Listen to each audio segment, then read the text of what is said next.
আচ্ছা বাজান, হ্যাঁ বাজান। সবাই মনে করেন মসজিদে মাদ্রাসায় বসে, আপনি শুধু এই বটগাছের গোড়ার ভিতরে বসে আপনি কি ভাবছেন? এখানে একটু নির্জন গহীন কারণ, তাই কবরস্থানের ভিতরে তেমন কোনো মানুষ চলাফেরা করে না। জি। তাই এই নির্জন কারণে একই বসছি। আল্লাহ রসুলের দিদার পাওয়ার আশায় আমি এখানে বসছি। একমাত্র অলিয়া আউলিয়াদের রুহানি ফায়েজ বরকতের জন্য আমি এখানে বসছি। চলে গেছে আমার দাদা, চলে গেছে আমার মা, চলে গেছে আমার বাবা, কখন জানি আমাকেও চলে যেতে হবে। তাই আমি আল্লাহ রাসূলের প্রেমের মধ্যে নির্জন গহীন কাননে বসে আমার ইষ্ট নাম জপ করেছি, আর জপ করিতেছি আমার মুর্শিদের নাম। আমার মুর্শিদের পরিচয় শহীদ সম্রাট সুলতানুল আউলিয়া হযরত শাহ আলী বাগদাদীর দরবার শরীফে পড়ে আছি। তাই ওখান থেকে একটু দূরে চলে আসলাম গহীন জঙ্গলে। এই কবরস্থানে কেউ আসে না, তাই এখানে আসছি আমার পীরের হুকুমে। আমার মুর্শিদ চান খাজা আব্দুর রহিম শাহ ফকির সিলসিলা ইনায়তপুরি সম্পদগঞ্জ রুহানি সন্তান আশিক রাসূল গোলামে মাওলা খাজা রহিম শাহর হুকুমে আমি একই বন জঙ্গলে ঘুরে বেড়াচ্ছি।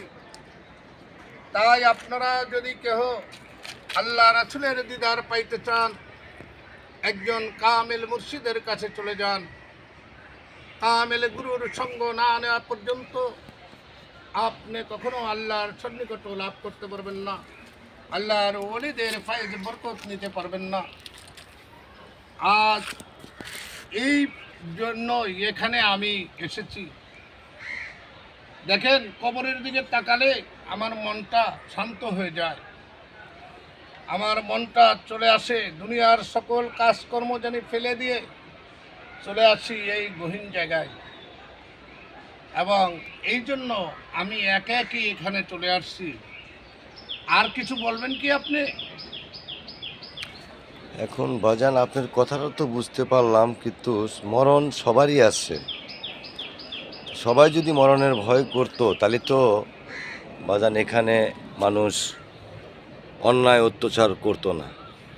আসলে মানুষ মরণের ভয় করে না, করে শেষ সময়, যখন আর পথ থাকে না।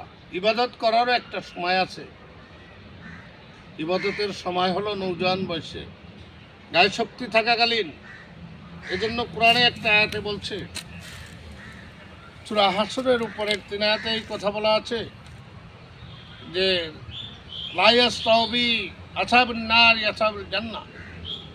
এখানে বলছে 18 বছরের যুবকের ন্যায় পাবে বেস্ট, আর বুড়া বয়সে আল্লাহর ইবাদত করলে হালকা হয়ে যায়, তেমন কবুল নাও হতে পারে। এই জন্য আমি আমার জ্ঞান থাকাকালীন, আমার শক্তি থাকাকালীন আমি আমার মালিকের খুঁজে বেড়াই। আমার অচিন পাখি ধরার আসে বসে আছি এই নির্জন গাছের ছায়ায়, গাছের তলায় বসে আছি। আমার আলাইনাল বালাগ অনেক কথা আপনার সাথে বলেছি। আপনি কি এখন চলে যাবেন? জি না, আমি আপনাকে বসা দেখে আমি এখানে দাঁড়িয়ে গেছি। আমি চিন্তা করলাম হুজুরটারে আমি কিছু প্রশ্ন করব। উনি এখন এই সময় এই বটগাছের নিচে উনি কি কাজটা করতেছে কবরস্থানের ভিতরে যাক, বসে? আপনার সাথে অনেক কথা বলেছি বাবা, আমার মূল্যবান সময় নষ্ট হয়ে যাচ্ছে। আজকের মতো এখানেই রাখি। আসসালামু আলাইকুম।